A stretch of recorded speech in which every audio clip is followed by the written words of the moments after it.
Buenos días. Bienvenidas y bienvenidos al acto de entrega del Premio Nacional de Sociología y Ciencia Política 2024, concedido por el Centro de Investigaciones Sociológicas. En primer lugar, tomará la palabra el presidente del Centro de Investigaciones Sociológicas.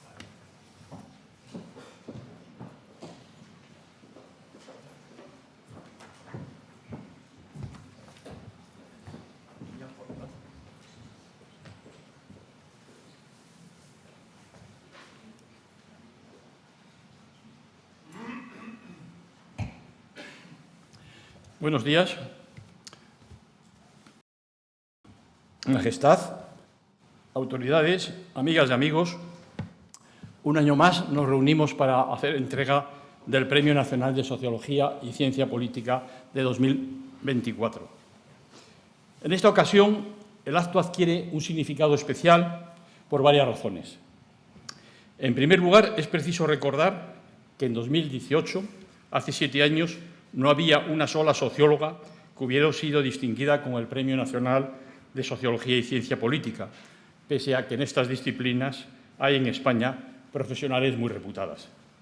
En este momento hay 4 mujeres que ya han recibido esta distinción, al tiempo que el CIS está realizando en este momento una tarea importante de recuperación y publicación de las aportaciones señeras realizadas por varias sociólogas en el origen y desarrollo de esta disciplina.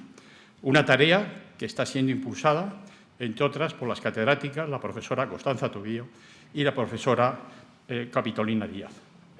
A su vez, hace 7 años, en 2018, entre los distinguidos con este premio a lo largo de la historia, solo había 2 insignes académicos especializados en ciencia política, nada menos que los profesores Juan Linz y Francisco Murillo Ferrol. Palabras mayores, 2 grandes maestros de estas disciplinas.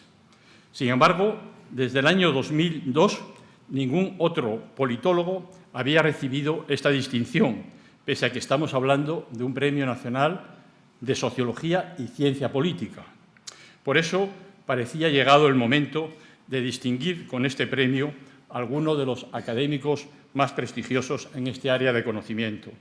De ahí que el jurado este año decidiera por unanimidad dar el premio al profesor Pablo Oñate, no solamente por tratarse de un académico muy reputado nacional e internacionalmente, sino también por la oportunidad de recaer en él en este momento la presidencia de la IPSA, la Asociación Internacional de Ciencia Política, asociación que fundara en su día el profesor Duvivier y que siempre ha estado presidida por grandes figuras de la ciencia política de distintos países, siendo ahora la primera vez que la presidencia la ostenta un español. Adicionalmente, hay que señalar que en esta ocasión tenemos la fortuna de que la laudatio del profesor Oñate corra a cargo de otro gran especialista en este área de conocimiento, el profesor Fernando Vallespín, en el que concurren sobrados méritos para ser merecedor de este premio en futuras ediciones, algo que algunos esperamos que no sea muy tarde. El premio que ahora entregamos, además, este año ya se encuentra homologado y regulado de acuerdo con las características y requisitos de los demás premios nacionales que se otorgan en España. El 18º Premio Nacional de Sociología y Ciencia Política se entrega, además, en un momento, en una coyuntura internacional muy especial para instituciones como el CIS, que tienen entre sus cometidos el análisis científico de la opinión pública y su evolución en el tiempo en toda su diversidad y complejidad. Asunto de gran relevancia en momentos como los actuales, a veces en circunstancias terribles, realmente impactantes, en los que tienen lugar acontecimientos que despiertan inquietudes y preocupaciones en la opinión pública. En tales circunstancias, las tareas de análisis e investigación empírica que realizamos los sociólogos y los politólogos son especialmente necesarias y pertinentes para nuestra sociedad y para sus instituciones. Por eso hay que destacar la importancia de un acto como este, presidido, como ocasiones anteriores, por Su Majestad el Rey de España, que nos honra con su presencia y su ejemplo permanente de compromiso con las ciencias y las artes. Un rey que desempeña su papel con un alto sentido de la institucionalidad y con un compromiso claro con esas ciencias y artes a las que antes mencionaba. Por lo tanto, que merece un reconocimiento sincero también por parte de sociólogos y politólogos españoles. Especialmente grato resulta también compartir este evento con tantas profesoras y profesores de Sociología y Ciencia Política de toda España, en un acto en el que se reconoce la trayectoria científica de un ilustre catedrático de Ciencia Política. Felicitaciones sinceras al premiado. Gracias a todas y a todos por vuestra presencia y especialmente también, una vez más, gracias a Su Majestad el Rey y las autoridades, colegas y amigos y amigas que nos acompañan. Muchas gracias.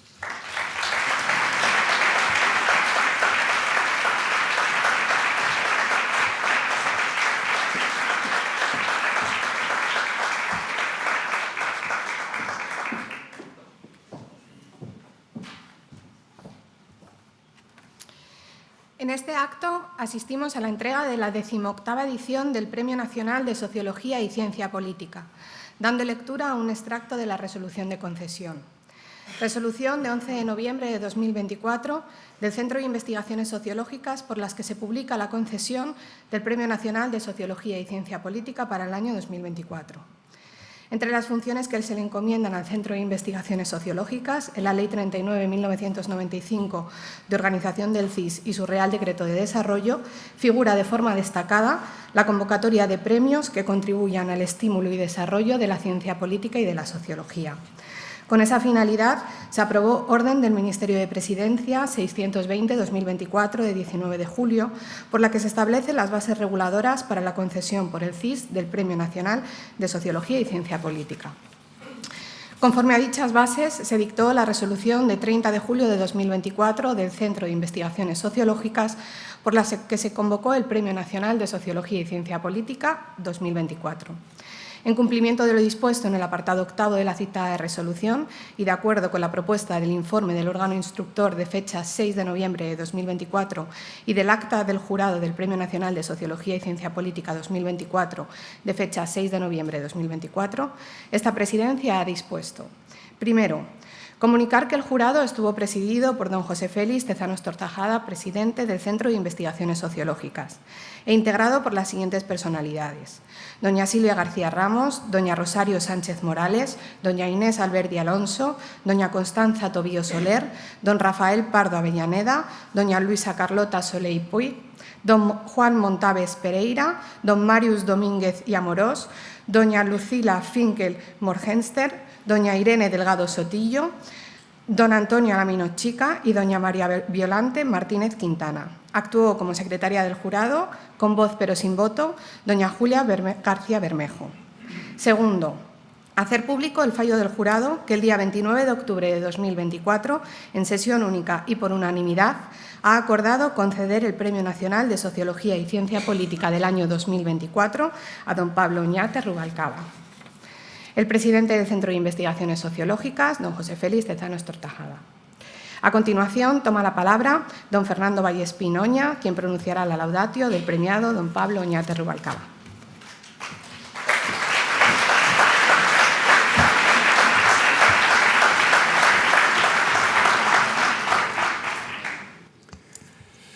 Majestad, señor, gracias por su presencia una vez más en un acto que es tan grato para quienes formamos parte del gremio de los científicos sociales en España. Defensor del pueblo, secretario de Estado de Memoria Democrática, presidente del CIS, presidenta del Centro de Estudios Políticos y Constitucionales, otras autoridades, jurados, colegas, señoras y señores. Es para mí un placer y un honor hacer la laudatio del profesor Pablo Oñate Rubalcaba, a quien conozco desde su época de estudiante en la Universidad Autónoma de Madrid y cuya excelente trayectoria profesional he tenido la ocasión de seguir desde sus inicios. Ambos pertenecíamos a la misma escuela académica, aquella que giraba en torno a la gran figura de don Francisco Murillo Ferrol, quien, por cierto, fue el primer científico español en obtener este prestigioso premio. Pablo Oñate, el más joven de todos nosotros, creció intelectualmente en este entorno en el que convivían distintas especialidades y sensibilidades de nuestra disciplina y tuvo la ocasión de formarse en todas ellas. Esto le permitió acceder a una amplia formación básica que sin duda tuvo el efecto a medio plazo de proporcionarle sobresalientes méritos sin perder el equilibrio analítico que debe caracterizar a todo buen académico. Ha recorrido esa intensa y extensa trayectoria logrando, y cito, el necesario nivel de abstracción sin dejar de tener los pies anclados en el suelo de la realidad compleja, movediza y sobre todo pugnaz, lo que tiene algo de funambulismo mareante. Fin de la cita. Estas palabras corresponden precisamente a don Francisco Murillo en el prólogo de la publicación de la tesis doctoral de Pablo en 1996 con el sugerente título de Consenso e ideología en la transición política española. Como no puedo esquivar las restricciones de tiempo, en lo que sigue trataré de hacer una breve disección de dichos méritos, y perdonen, pero tiene que ser a toda velocidad, que sin duda lo hacen merecedor de este premio. Y comienzo subrayando que a pesar de su formación teórica, siempre se interesó más por ámbitos y perspectivas de carácter empírico, todas ellas nucleares para la política contemporánea. El análisis del comportamiento electoral, los valores de la cultura política, las instituciones, los sistemas electorales y sus efectos, las campañas electorales, el Parlamento y los parlamentarios, los partidos y los sistemas de partidos, la articulación multinivel del sistema político español y las Españas electorales, la representación política y su articulación en los parlamentos, el populismo y la polarización política o las emociones en el comportamiento político, entre otros temas que creo que ya son bastantes. Como ven, sus intereses no se anclaron en un único ámbito sustantivo. Ha trazado una trayectoria curricular caracterizada por la diversidad de temas fundamentales, todos ellos para nuestros sistemas políticos. Temas que han merecido su atención y a los que ha dedicado tenazmente sus publicaciones al calor de su participación en numerosas redes y proyectos de investigación de distinto nivel, nacionales e internacionales, así como de su participación activa en los congresos más reputados de la disciplina en España y fuera de ella. Esa intensa actividad investigadora se ha plasmado en numerosas publicaciones individuales y en coautoría, siendo autor y editor o coeditor de 19 libros y más de 100 artículos en revistas especializadas y capítulos de libros publicados en los journals y editoriales más reputadas. Supo adaptarse a los progresivos requerimientos de reflejar su trabajo en las publicaciones recogidas en los mejores cuartiles de los rankings internacionales, publicando los resultados de su trabajo en las mejores revistas editoriales internacionales y nacionales. Como digo, Publius, Journal of Federalism, Party Politics, Representation, Journal of Legislative Studies, Swiss Political Science Review, Cluster Computing, Journal of Networks, Journal of Statistical Software, Software Tools and Applications, Análisis Político, El Profesional de la Información, además de las españolas, Revista Española de Investigaciones Sociológicas, Revista Española de Ciencia Política o Revista de Estudios Políticos, son editoriales como Routledge, Oxford University Press, Sage, Springer o el Centro de Investigaciones Sociológicas, entre otras. Pero Pablo Oñate no es de esos académicos ocupados solo en acumular resultados de impacto. En su trayectoria curricular ha sido constante la preocupación por crear redes y proporcionar los trabajos colectivos en España y fuera de España, dirigiendo proyectos de investigación o participando en otros equipos y editando libros colectivos resultantes del trabajo de redes de investigación. A modo de ejemplo, citaré solo las redes Comparative Parliamentary Research Net, Parliaments in the Pandemic, del Research Committee número 8 de la IPSA, su condición de Fellow del Institut für Parlamentarismusforschung, o sea, el Instituto para Estudios Parlamentarios, o su participación en los proyectos Erasmus Equam India o Motif Vietnam, Equam Latinoamérica y Equam Túnez, entre otros, por tanto, una dimensión tremendamente cosmopolita. También ha prestado atención a una perspectiva más didáctica y aplicada de la profesión, editando o participando en manuales para los alumnos o creando una herramienta informática inscrita positivamente en el registro de la propiedad intelectual. Esta herramienta informática permite el cálculo de hasta 48 índices e indicadores relativos al sistema electoral y su proporcionalidad y a las dimensiones de los sistemas de partidos. Herramienta informática que puso a disposición del público en la página web del CIS en un ejemplo de producción de ciencia política aplicada, recogido después también en la publicación de cuadernos, del cuadro metodológico del CIS. De nuevo, solo a modo de ejemplo de esa profusa actividad investigadora en una gran diversidad de temas que han ido siendo relevantes a medida que avanzaba en su trayectoria curricular, quiero mencionar que en la actualidad es investigador principal de un proyecto sobre la crisis de la representación política y los vínculos democráticos, con otros 12 investigadores de 4 universidades españolas, y participa en uno de los altamente competitivos proyectos del Plan Nacional para la Colaboración Público-Privada para analizar el impacto de la inteligencia artificial y el Big Data en el diseño de análisis de políticas públicas, en colaboración con investigadores de otras 2 universidades y 2 empresas tecnológicas de desarrollo de proyectos. Desde luego, su intenso compromiso académico también se extiende, claro, al ámbito de la docencia. A lo largo de su dilatada carrera como profesora, ha impartido un alto número de asignaturas dentro del campo de la ciencia política y de la administración, más de 25 asignaturas distintas, cubriendo prácticamente todos los ámbitos de la ciencia política. También ha impartido diferentes asignaturas en numerosos programas de máster y doctorado, tanto en universidades españolas como extranjeras. De nuevo, permítase mencionar solo que fue durante 4 años el coordinador del Harvard CIS Summer Seminar on Social and Political Research, que, como todos sabemos, ponía en contacto a 25 alumnos y profesores españoles con los mejores investigadores en ciencia política y sociología de las universidades de Harvard, Yale, Princeton o el MIT. Y me permito presumir de haber sido yo quien lo inició cuando estuve de presidente de esta casa. No te importa, ¿no?, que haga esa mención. Y, por supuesto, ha dirigido un buen número de tesis doctorales, pese a que en su universidad no hay un programa de doctorado específico de ciencia política. Pablo Oñate también ha prestado atención a lo que podríamos denominar la construcción de comunidad académica politológica, no solo en redes y proyectos de investigación, sino en eso que habría que calificar como institutional building. Por un lado, en el seno de la universidad ha ocupado diversos cargos académicos y ha participado en innumerables tribunales y comisiones en las distintas universidades que ha habitado, la Autónoma de Madrid, la Carlos III de Madrid, la Universidad de Valencia. Y de nuevo me serviré solo de un ejemplo.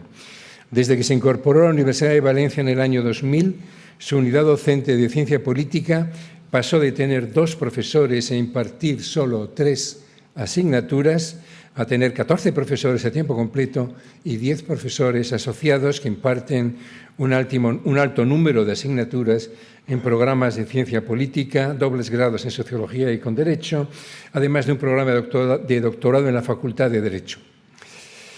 Pero junto a la construcción de comunidad académica politológica en la universidad, el compromiso académico integral de Pablo Oñate también le ha llevado a prestar atención a la transferencia de conocimiento a la sociedad. Mencionaré solo algunos casos de este tipo de mérito. Ha sido director del Instituto Universitario de Investigación de la Fundación Ortega y Gasset Marañón, coordinando un alto número de programas de máster universitarios oficiales y diversos programas de otra índole, ocupando adicionalmente el puesto de director académico de la Fundación. Desde 2013 es editor de la Revista Española de Investigaciones Sociológicas y pertenece a varios consejos de redacción de otras revistas de referencia. Desde 2003 es director de la colección de ciencia política de la editorial Tirant lo Blanc y desde 2013 es miembro del comité científico de esta editorial. También ha sido asesor externo de la ANECA durante un largo periodo de años, concentrando su trabajo especialmente en el ámbito de las relaciones internacionales de la agencia. Es director del capítulo para España de la European Social Survey. También ha sido colaborador habitual como experto evaluador de agencias internacionales del Sistema Iberoamericano de Aseguramiento de la Calidad en la Educación Superior, y a ellos se suma su actividad como observador electoral en Latinoamérica, en Bosnia y Herzegovina o en Myanmar, colaborando con diversas instituciones y organizaciones internacionales, la ONU, la OSCE, la Comisión Europea, la Fundación Konrad Adenauer o el propio Gobierno de España. En definitiva, una intensa actividad de transferencia a la sociedad del conocimiento generado, acertando a vincular la universidad con la sociedad a la que ésta debe servir.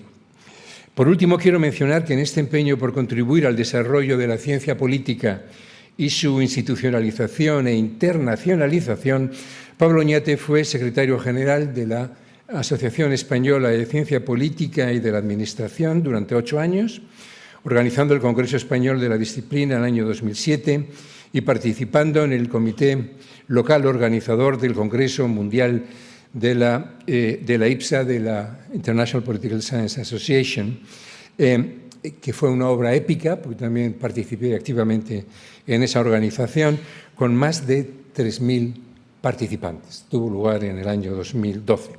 Siendo el secretario general de la ECPA, fue uno de los fundadores de la European Confederation of Political Science Associations, en la que se integraron 26 asociaciones nacionales de ciencia política del continente, sirviendo como vicepresidente 5 años y como presidente otros 5.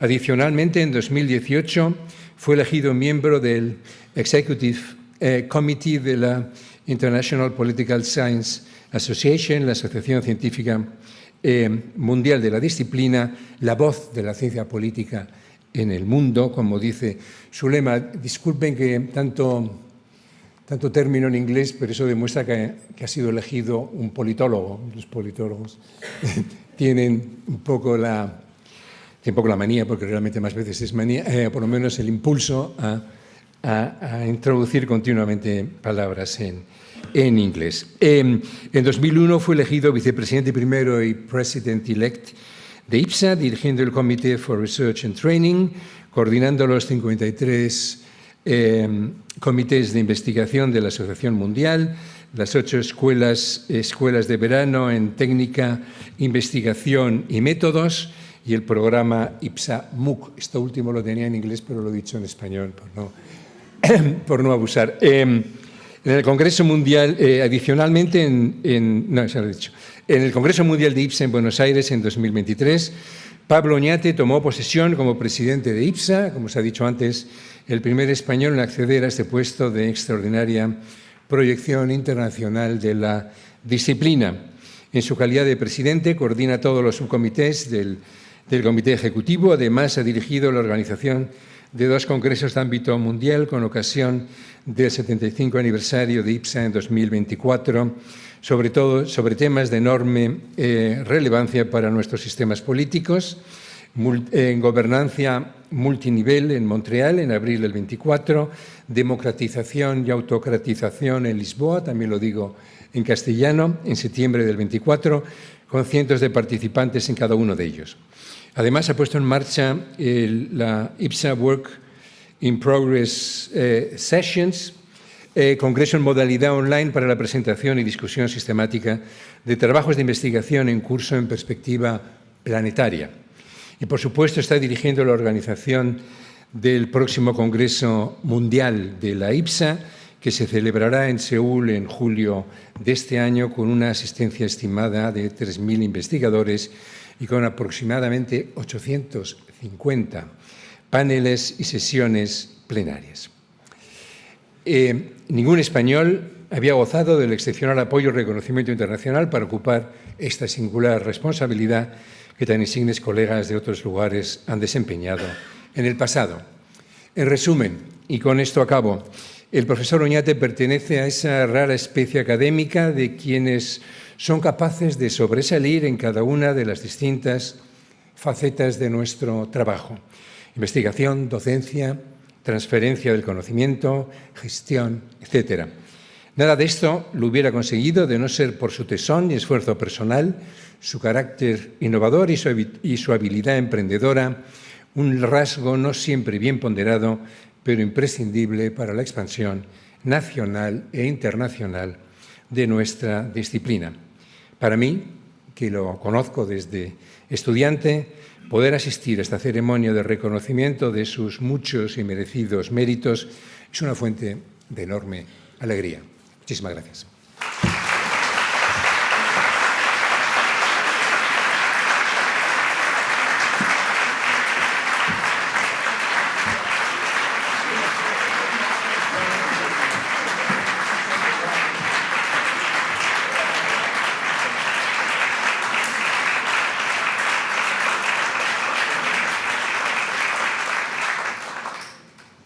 A continuación, se realizará la entrega por Su Majestad el Rey del Premio Nacional de Sociología y Ciencia Política de 2024 a don Pablo Oñate Rubalcaba. Acompaña el señor Secretario de Estado de Ciencia, Innovación y Universidades y el señor Presidente del Centro de Investigaciones Sociológicas.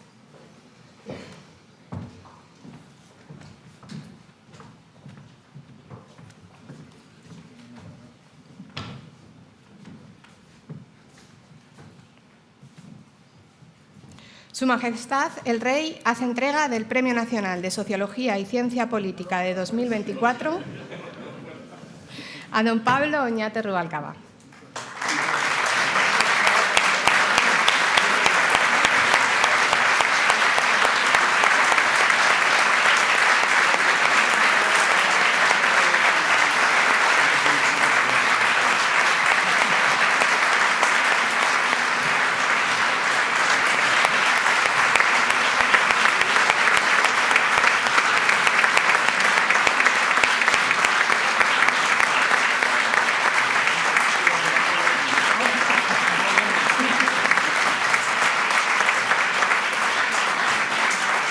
Muchas gracias. Muchas gracias.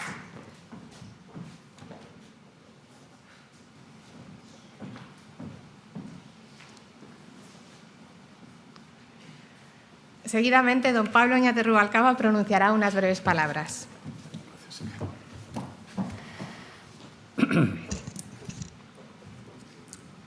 Majestad, autoridades, colegas, compañeros y amigos que me acompañáis esta mañana. Permítame comenzar estas palabras precisando que, más que Pablo Oñate, debería presentarme como Pablo Oñate del grupo de los Murillo Ferrol, Escuela Granadina o Escuela Mudéjar de Ciencia Política. En tiempos de individualismo o de individuación, si se prefiere, querría afirmar que no puedo concebir mi trayectoria profesional y personal sin la aportación de todos aquellos que tanto han contribuido a su desarrollo. En especial la de aquellos con quienes me formé y aprendí a dar mis primeros pasos académicos. Estoy convencido de que también académica y científicamente somos lo que somos en comunidad.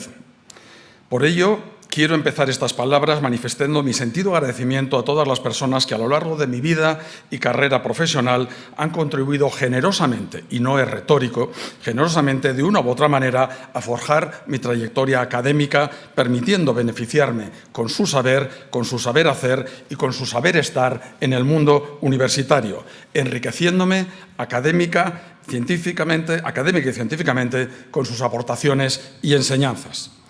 Serían, desde luego, demasiadas para poder recordar aquí a todas ellas de forma individualizada. Permítaseme mencionar, tan solo, representando a todas ellas, al profesor Juan Montaves Pereira, querido Juan, presidente de la Asociación Española de Ciencia Política y de la Administración y amigo imprescindible. Por supuesto, debo también dejar constancia de mi agradecimiento al Centro de Investigaciones Sociológicas, la casa de todos, en la que todos participamos y que a todos nos acoge. Su personal y sus sucesivos presidentes, varios de ellos aquí presentes, hoy representados institucionalmente por el profesor José Félix Tezanos, han supuesto desde los inicios de mi carrera universitaria un referente constante de profesionalidad.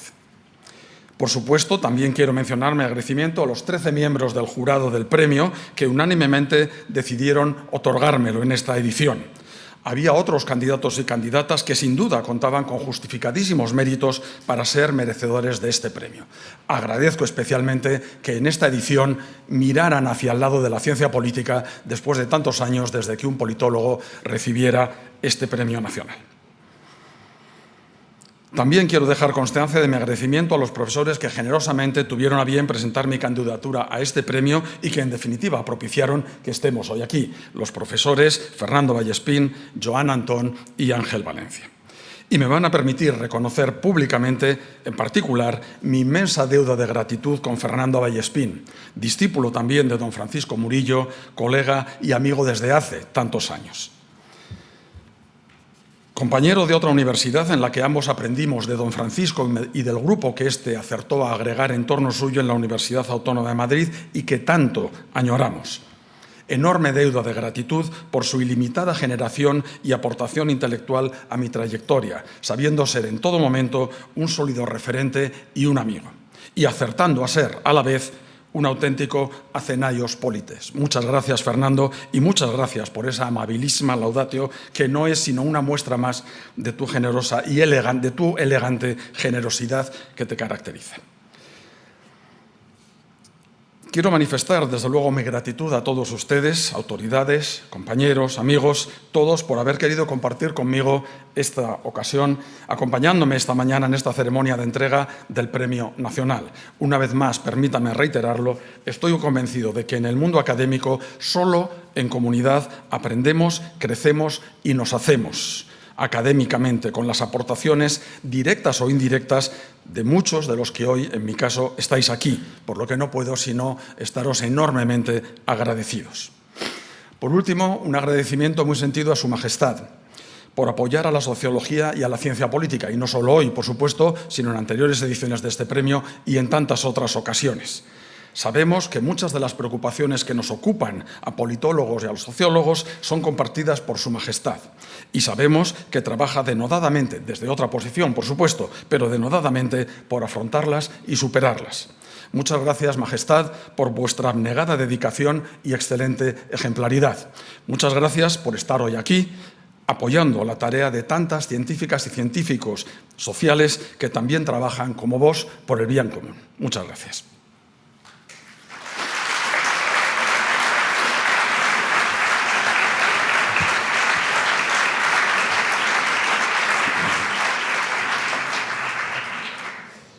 Había un proverbio, acaso una maldición, no me acuerdo, que amenazaba o advertía frente a vivir tiempos interesantes. La vertiginosa sucesión de acontecimientos de enorme trascendencia política es hoy sin duda abrumadora.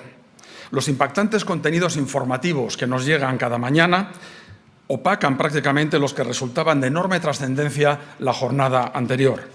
Por supuesto, el incremento de la inmediatez y la cantidad de la información disponible sobre cualquiera de ellos acrecienta esa sensación de que vivimos efectivamente una época de cambio acelerado.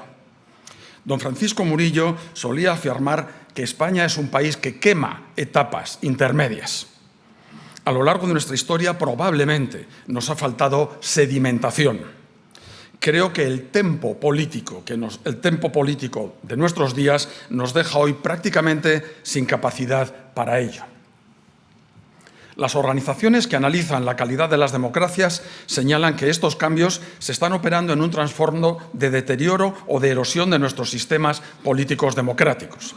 Algunos de esos cambios serían causa, mientras que otros probablemente consecuencia de ese declive de la democracia y de esa erosión y expansión e incremento de tendencias y pautas autocráticas en muchos países.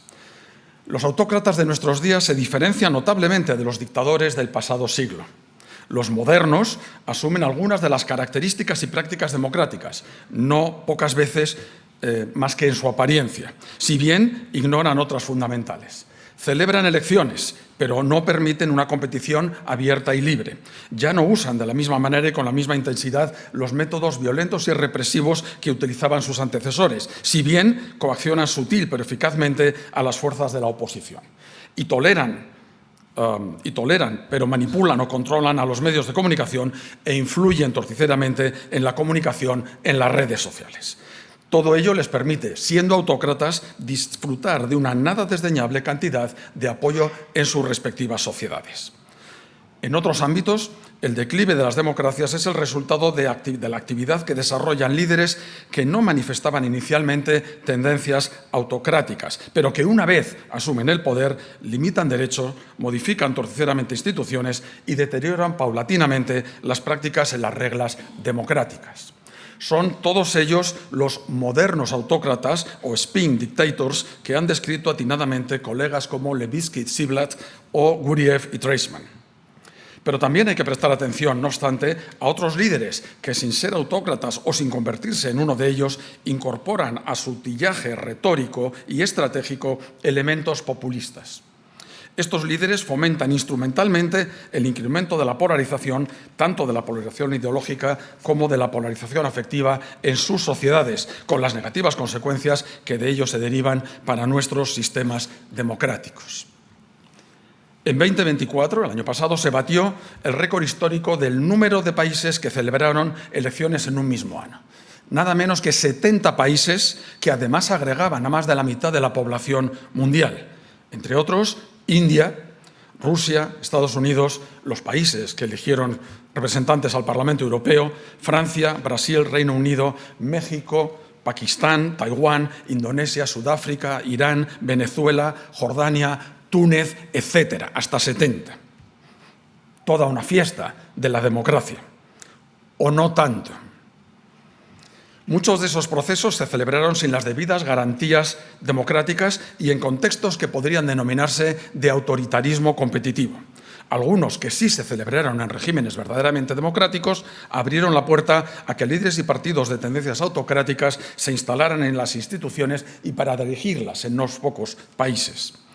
La relevancia de esos 70 casos no reside en la cifra de países que conforman sus instituciones a través de elecciones, que no debería deslumbrarnos, sino sobre todo en las consecuencias que se están generando como resultados de ellas, de esas elecciones, para el desarrollo y pervivencia de la democracia en sus respectivos países y en el planeta.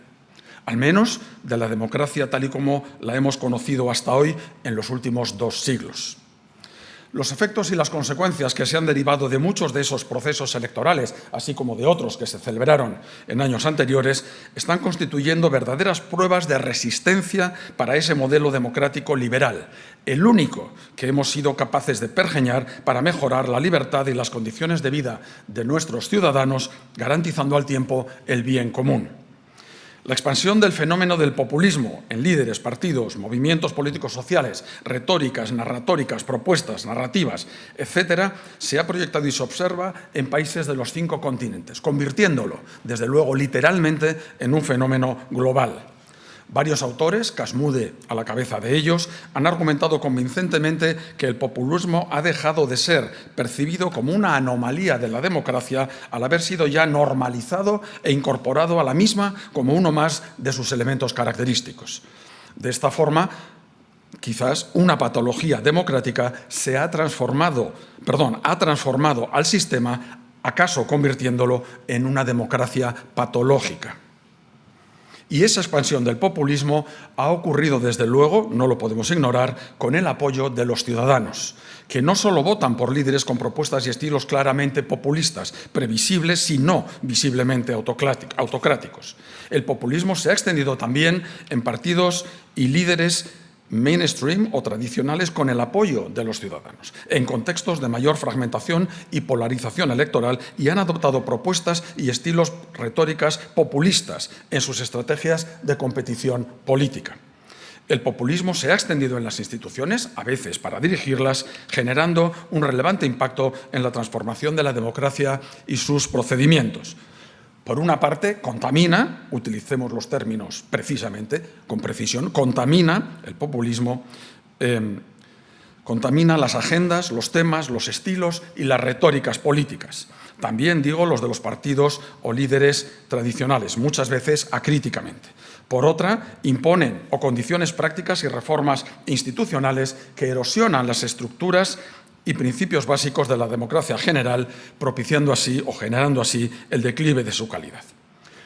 En algunos ámbitos se argumenta que las propuestas populistas son en realidad el correctivo que unas oxidadas democracias que no han sabido integrar y que han a buena parte de la población y que han incumplido un buen número de sus promesas emancipadoras necesitaban. y que esas propuestas populistas, en definitiva, no buscan sino efectivamente integrar en el sistema los intereses y la participación de esa parte de la población que no contaba suficientemente o que no era suficientemente considerada por los sistemas políticos contemporáneos o democráticos contemporáneos. Pero hoy ya contamos con sobradas evidencias de que las consecuencias del desarrollo de esas propuestas, estilos y retóricas populistas en las instituciones suelen traducirse en un deterioro y en la reducción de la calidad de la democracia, de sus instituciones y de sus procesos. Pero las consecuencias del populismo no solo se extienden en las instituciones y los actores colectivos. Sabemos que una de las estrategias de movilización más eficaces del populismo es la politización, es la polarización política y social y el incremento de la polarización en la sociedad, ya en forma de polarización ideológica o especialmente, de manera notable últimamente, en la forma de incremento de la polarización afectiva. Como algunos de los colegas subrayaron hace décadas, ciertos niveles moderados de polarización ideológica pueden ser funcionales para la democracia. La polarización fomenta la movilización y la participación ciudadana, ayuda a clarificar las opciones políticas y refuerza a los partidos políticos y su cohesión interna y externa. Pero cuando los niveles de polarización se incrementan notable y severamente en contextos de mayor fragmentación, consolidan tendencias centrífugas de radicalismo extremismo en la competición política y, como señalaba Giovanni Sartori, terminan generando consecuencias perniciosas para la propia democracia. Hoy, superando la concepción de la polarización como mera distancia ideológica, definimos la polarización afectiva como la tendencia de los ciudadanos a percibir a los votantes o seguidores del partido propio de forma positiva y a los del partido contrario negativamente, de forma estigmatizada y con hostilidad, al sentirlos incluso como una amenaza para el propio grupo y para la supervivencia de la democracia, y así, por lo tanto, como enemigos. Y esa polarización afectiva se puede manifestar de distintas maneras, por supuesto en las actitudes, sentimientos o emociones hacia otros ciudadanos y sus derechos y libertades, qua ciudadanos, o en forma de comportamientos hostiles hacia otras personas y hacia las propias instituciones y procedimientos democráticos. Convendrá subrayar y tener presente, desde luego, este carácter relacional e instrumental que han adquirido hoy la polarización y la polarización afectiva en nuestros sistemas políticos. No son tanto causa como consecuencia de la deliberada estrategia y acción de líderes políticos poco responsables, como Bartlett ha tenido deferencia de evidenciar recientemente. En esos contextos, los líderes que propician el incremento de la polarización afectiva tratan de disolver las plurales divisiones sociales en torno a los cuales los ciudadanos alinean tradicionalmente sus actitudes y comportamientos políticos. Subsumen las plurales diferencias o divisiones entre grupos en una única división que es cargada de negatividad y emotividad y que es utilizada para señalar a la alteridad y para cohesionar el propio grupo. Esa única y simplificada dimensión conforma la nueva identidad en torno a la cual lograrán que se articule la política en ese contexto altamente polarizado. La nueva dimensión nosotros versus ellos es una dimensión que, como han escrito Jennifer McCoy y sus colegas, separa a dos campos con identidades e intereses mutuamente excluyentes. Una dimensión que diluye y sustituye a todas las demás. Como Baldassari y Gelman escribieron hace poco, y cito, es el alineamiento de las opiniones bajo esta única identidad, más que la radicalización de las propias opiniones, lo que cristaliza los intereses en facciones opuestas y amenaza con erosionar la cohesión y la estabilidad políticas. Y algunos colegas, como Iyengar, han aportado evidencia de que ese notable incremento de la polarización afectiva se debe no tanto al reforzamiento de los afectos hacia los del propio grupo, nosotros, sino más bien, principalmente, al aumento de la animadversión hacia los del otro grupo, ellos, los del outgroup. Y contamos también con evidencia de que la polarización afectiva basada en el partidismo es mucho más fuerte que la polarización afectiva basada en la raza, la religión, el territorio, la región o las diferencias económicas. Los ciudadanos, buena parte de ellos, concebirán la política y articularán sus valores, sus actitudes y comportamientos desde esta única dimensión nosotros versus ellos, en la que ellos, los otros, la alteridad, el outgroup, es percibido como una amenaza, como un verdadero peligro para la supervivencia del propio grupo y así de la del sistema democrático todo.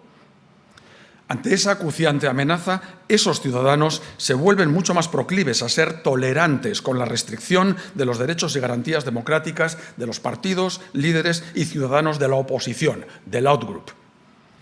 Se manifiestan más abiertos a que las instituciones se adapten a sus necesidades, a las necesidades de la estrategia y decisiones del líder político preferido, rebajándose la legitimidad de las autoridades que pudieran controlar y suponer una cortapisa a sus potenciales excesos. Esos ciudadanos, en definitiva, se muestran más dispuestos a apoyar las tendencias y prácticas autocráticas de erosión democrática que sus líderes adoptan o puedan adoptar en nombre de la defensa del propio grupo y del sistema político frente a las supuestas amenazas que los adversarios políticos, ahora ya convertidos en enemigo, según ellos, suponen para su supervivencia. El populismo y su estrategia de polarización política y social lo anegan todo bajo esa lógica nosotros versus ellos, tan parecida, por cierto, a la lógica amigo-enemigo que proponía Carl Schmitt. Incluso pervierten el lenguaje, confundiéndolo todo o tratando de confundirnos en todo, ya sea en discursos, relatos o narrativas o en reuniones públicas transferidas en directo de líderes donde una víctima es presentada como culpable y el culpable es presentado y convertido en víctima. Algunos colegas sostienen que tenemos escasa e inconcluyente evidencia que apoye esa relación causal entre polarización afectiva y comportamientos o resultados antidemocráticos. En mi opinión, y creo no ser muy original en esto, esa relación está ya sobradamente acreditada, tanto en el plano de los valores y actitudes de buena parte de la población como en el de su comportamiento político y social y la manera en la que esa parte de la población entiende en ese contexto altamente polarizado la democracia. Todo el sistema político acaba viéndose afectado, en definitiva, por el populismo y sus estrategias.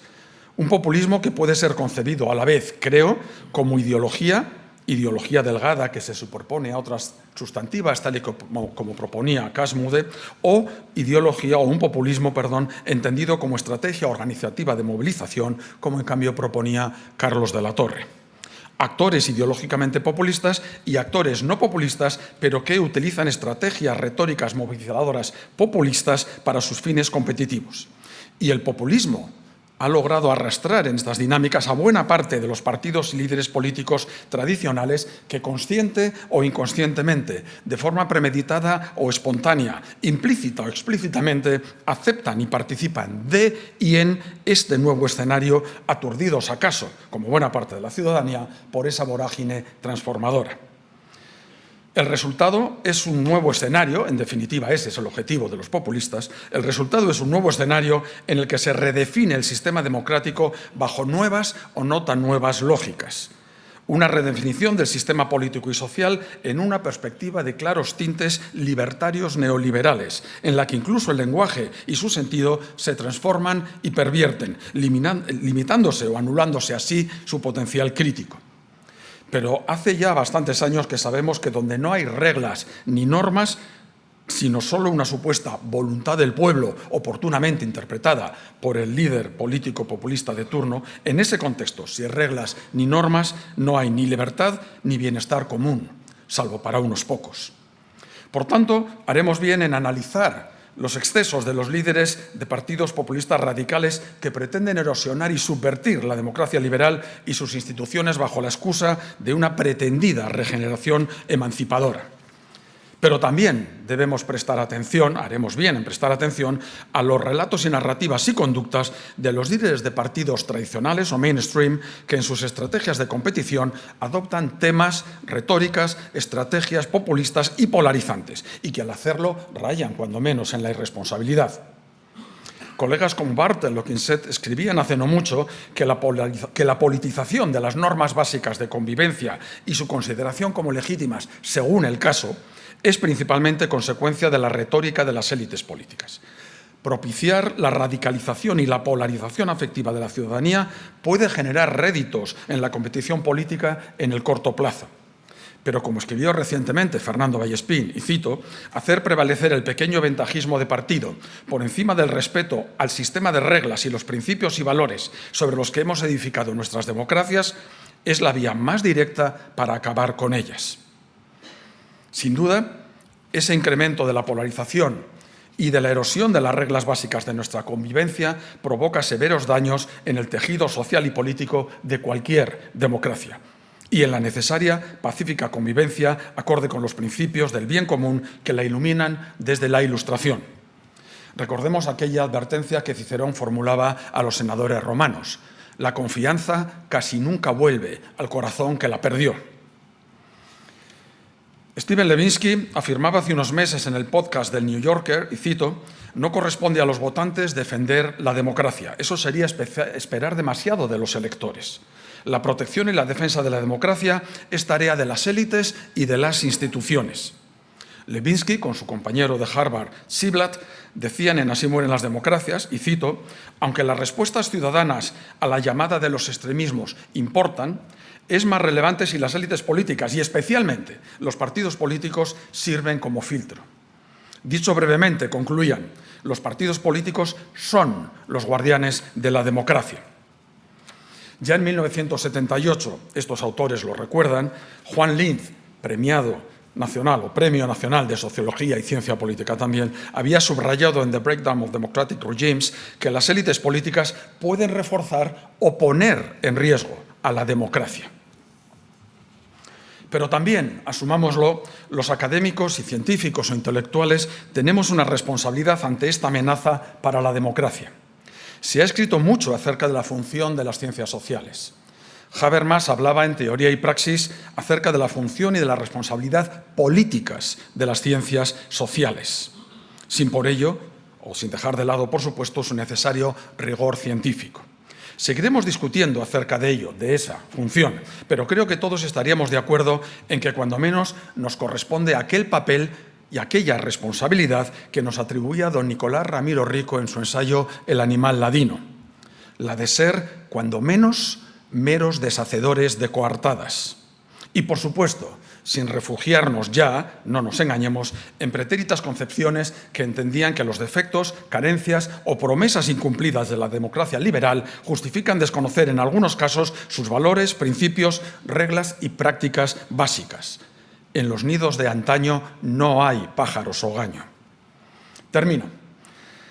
La intensidad y la rapidez ciertamente vertiginosa de los cambios que se están operando en nuestros sistemas políticos y los retos que suponen para la democracia hacen que sea hoy imprescindible contar con análisis politológicos y sociológicos rigurosos acerca de nuestra realidad.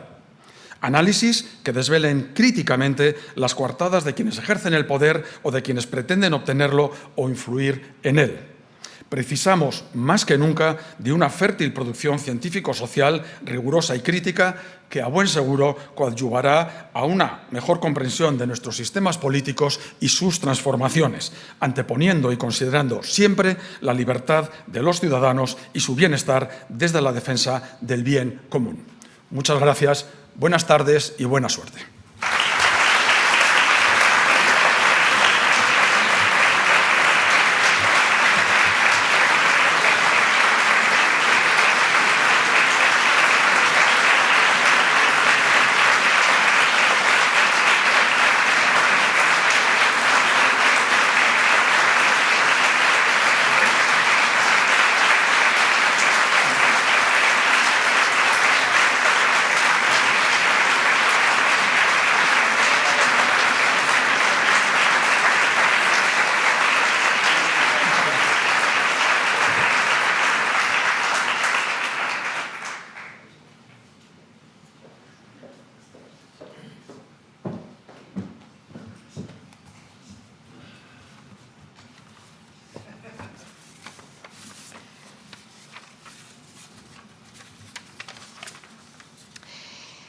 Damos por concluido el acto de entrega del Premio Nacional de Sociología y Ciencia Política de 2024.